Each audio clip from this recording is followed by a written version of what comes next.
The foreword. Horror is a very particular genre. For the auteur behind it, a very difficult medium to create effectively. Be it on the big screen, in a game, or in a comic, creating something that is both compelling and scary is a difficult feat to achieve. Part 1. The image. Imagery in horror is possibly its most effective medium of communication, and, quite paradoxically, its downfall. Here's what I mean. Oftentimes, the things that we don't see are the things that scare us most. Our imagination will take hints of danger and run rampant with them. If we hear a growling outside our tent at night, it's safe to say that we'll be overrun with fear over the possibility of a dangerous predator lurking in the shadows outside of our vision. Compare this gripping fear with seeing a lion in broad daylight. A lion is certainly a fearsome creature. It could tear us limb from limb on so much of his whim. But think, which is more frightening? The roar of a lion outside your tent in the darkness, or seeing a lion some distance away from your camp while the sun's still out? Seeing the danger often renders it less scary.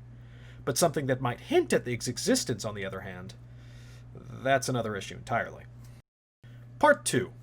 The words. Following right along in the vein of hints comes the second of three parts, words. Be it dialogue or description, language in horror is used to propel the story in terms of plot, and more critically, to hint at the possibility of danger. To use the aforementioned lion example, imagine you're in the tent and you hear a roar outside. Already you're frightened, but then your friend, who happened to be with you this entire time, and it's totally not there for the purpose of this metaphor, identifies the roar, telling you that that was definitely the sound of a lioness on the hunt.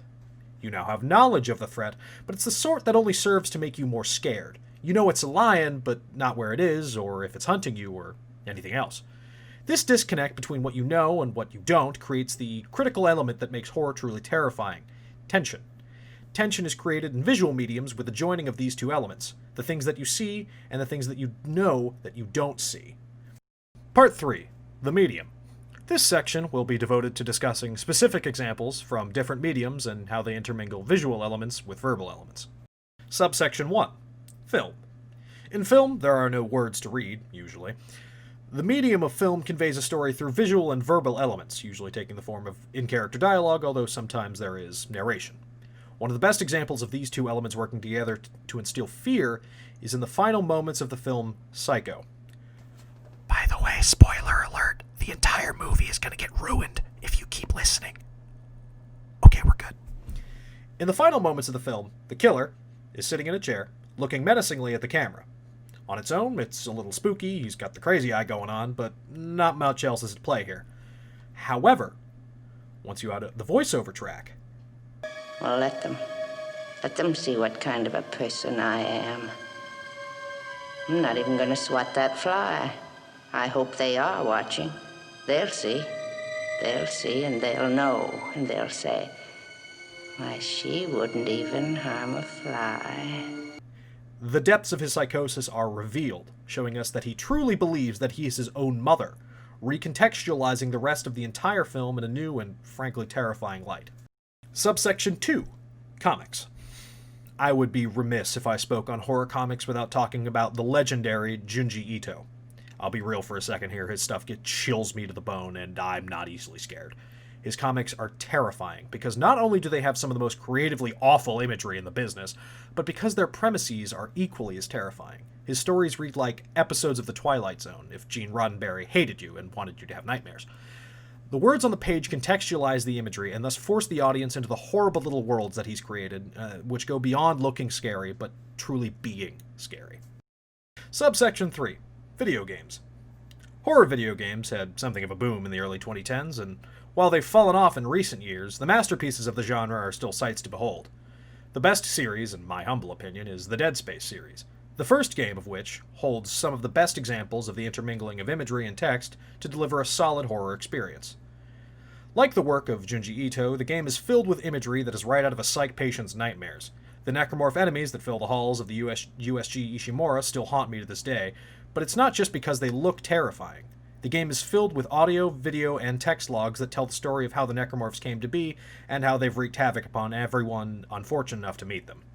The game loves to hint that something even worse is right around the corner, utilizing the fearful words of men who have come before you and died.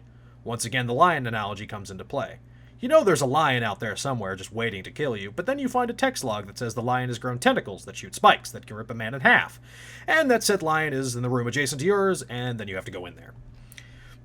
Subtle drops of information like this fall into the category of a knowledge gap that I mentioned earlier, and you're left with the knowledge that something horrible is in the next room just waiting to kill you, but you really aren't sure where and when it's going to try, and that tension fuels the fear that permeates the game series, and thus creates the effective horror.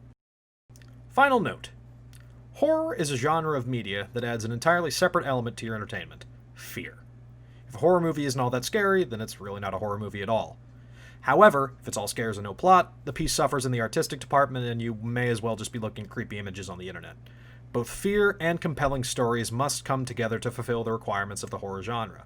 Moving to a more micro level, in order for visual mediums to achieve this, their visual and lingual components must mesh in such a way as to work together, rather than work in opposition. The biography. I'm Bradley Gilrain. First and foremost, I'm a storyteller. I like to make people laugh, I like to scare people. More than anything, I just like to make people feel things.